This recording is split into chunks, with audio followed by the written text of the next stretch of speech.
जस्सी जैसा कोई नहीं। जी हाँ, जसप्रीत बुमराह ने आकाशदीप के साथ आखिरी विकेट के लिए 39 रनों की अविजित साझेदारी कर फॉलो ऑन बचा लिया है भारत के लिए।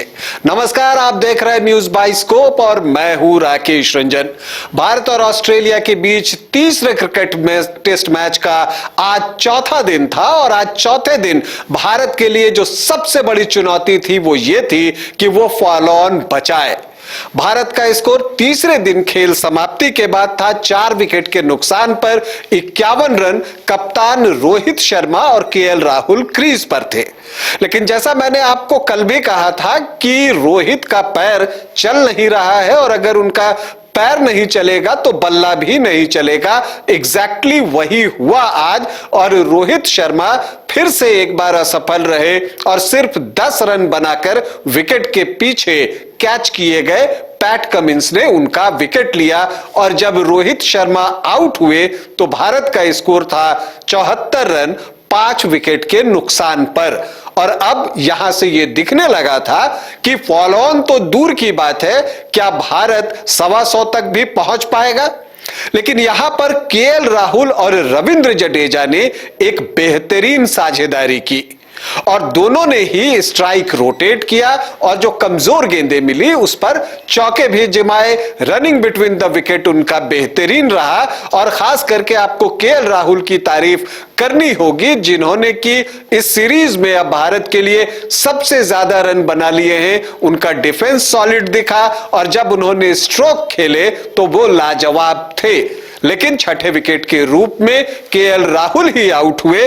केएल राहुल जो है वो 84 रन बनाकर आउट हुए और वो भी नॉर्थन लाइन की गेंद पर हुए स्लिप में स्मिथ ने उनका शानदार कैच लपका दाहिनी तरफ डाइव लगाते हुए। लेकिन उनकी पारी बेहतरीन रही, उन्होंने एक अच्छी स्थिति में भारत को पहुंचा दिया। भारत का स्कोर था उस वक्त 141 रन 6 विकेट के नुकसान पर, मतलब अभी भी 100 रन से ज्यादा रन चाहिए थे भारत को फॉलो ऑन बचाने के लिए। और ऐसी परिस्थिति में नीतीश रेड्डी आते हैं रविंद्र जडेजा का साथ देने के लिए और एक बार फिर से नीतीश रेड्डी ने वो टेम्परामेंट दिखाया।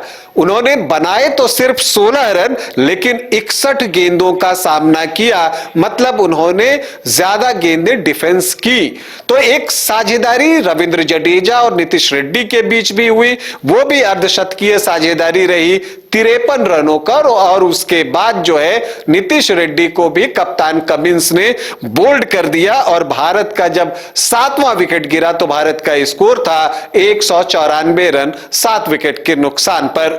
अब सिराज, बुमराह और आकाशदीप से पहले क्यों आए ये तो समझ आया नहीं, लेकिन वो आए और फिर उसके बाद टी के बाद आकर वो वापस भी चले गए। 201 पर ही भारत का 8वां विकेट गिरा और सिराज आउट हो गए। सिराज के आउट होने के बाद जडेजा के पास कोई विकल्प नहीं बचा था कि वो स्ट्रोक खेले। उन्होंने स्ट्रोक खेला भी, लाइन की गेंद पर छक्का भी जड़ा, लेकिन पैट कमिंस की गेंद पर एक लंबा शॉट खेलने के प्रयास में वो मिचेल मार्श के हाथों कैच कर लिए गए। लेकिन जडेजा ने 77 रनों की एक बेशकीमती पारी खेली और लेकिन उनके आउट होने के बाद, क्योंकि उस वक्त जो स्कोर था वो था 213 रन 9 विकेट के नुकसान पर, तो लग नहीं रहा था कि अब भारत जो है यहां से फॉलो ऑन बचा सकेगा। लेकिन एक कमाल की साझेदारी जसप्रीत बुमराह और नंबर 11 पर बल्लेबाजी करने आए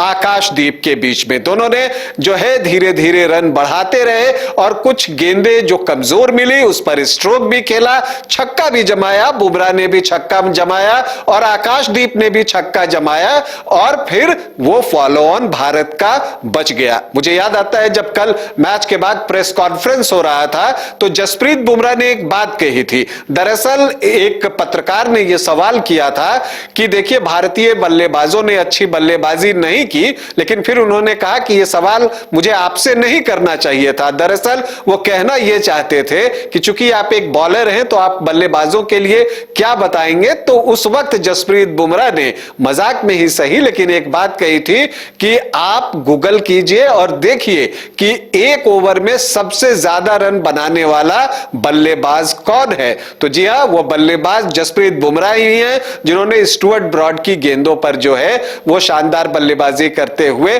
35-36 रन के आसपास उस ओवर में जुटा लिए थे। तो ये रिकॉर्ड अभी भी जसप्रीत बुमराह के ही नाम है। तो ये बातें भले उन्होंने मजाक में कही थी लेकिन आज उन्होंने वो करके दिखाया।